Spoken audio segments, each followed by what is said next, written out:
కర్నూలు జిల్లా Tungabhadra dam gate ని సాధ్యమైనంత త్వరలోనే పునరుద్ధరించేందుకు అధికారులు అన్ని చర్యలు తీసుకోవాలని రాష్ట్ర ముఖ్యమంత్రి ఆదేశాలు జారీ చేశారు. అందులో భాగంగానే అనంతపురం జిల్లా రాయదుర్గం ఎమ్మెల్యే కాల్వ శ్రీనివాసులు తుంగభద్ర డ్యాం ను పరిశీలించారు.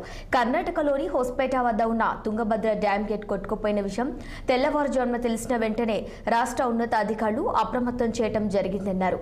ఆ తర్వాత తుంగభద్ర డ్యాం అధికారులతో మాట్లాడి ఏం జరిగింది అనేది తెలుసుకున్నామని, తెల్లవారుజామున డ్యాం గేట్ కొట్టుకుపోవటం, దాని నుంచి పెద్ద ఎత్తున నీరు వృధాగా నదిలోకి పోవటం జరుగుతోందన్నారు. అనంతపురం, కర్నూలు జిల్లాలకి గుండెకాయ లాంటిదని తుంగభద్ర డ్యాం అని, ఈ డ్యాం ని నమ్ముకొని లక్షలాది మంది రైతులు వివిధ పంటలు వేసిన పరిస్థితులు ఉన్నాయన్నారు. ఈ పరిస్థితులను దృష్టిలో పెట్టుకుని సాధ్యమైనంత త్వరలోనే డ్యాం గేట్ ని పునరుద్ధరించేందుకు ప్రభుత్వం అన్ని చర్యలు తీసుకోవాలని రాష్ట్ర ముఖ్యమంత్రి ఆదేశించారన్నారు.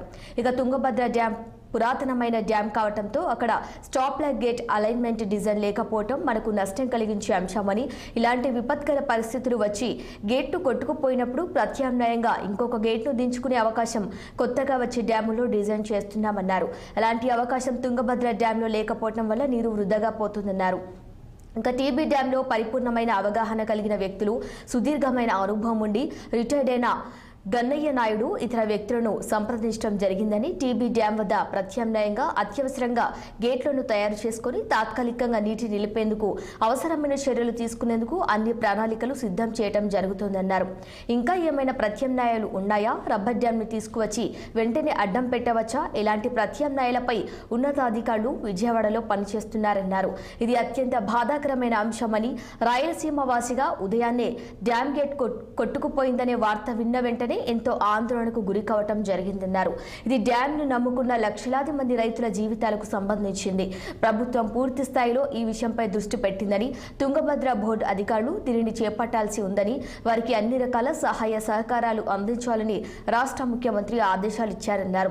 దాని ప్రకారం ఇప్పటికే చర్యలు ప్రారంభమయ్యాయని, తప్పకుండా ఎన్ని మార్గాలు ఉన్నాయో అన్ని మార్గాలు అన్వేషించి ప్రభుత్వం డ్యాం నుంచి నీటిని వృధా కాకుండా ఆపే ప్రయత్నం చేస్తోందన్నారు.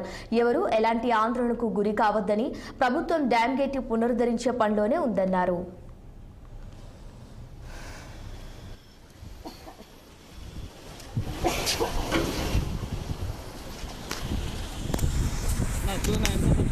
ఆంధ్రప్రదేశ్ రాష్ట్రంలో ఉండే రాయలసీమ 4 జిల్లాలకు, అలాగే ఇక్కడ కర్ణాటకలో ఉండే 4 జిల్లాలకు వరప్రసాదిని ఈ తుంగభద్ర రిజర్వాయర్.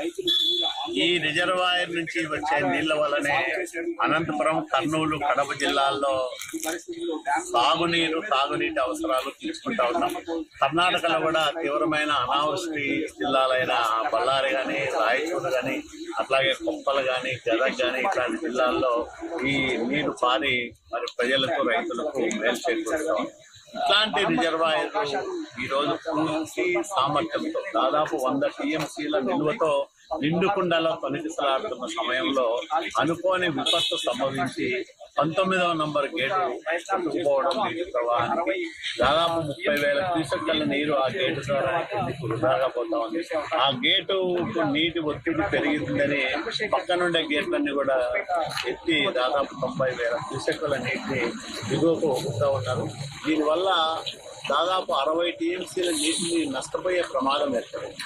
ఆంధ్రప్రదేశ్ రాష్ట్రంలో ఉండే రాయలసీమ 4 జిల్లాలు. నల్గొండ జిల్లా కాంగ్రెస్ పార్టీ ఖాతాలో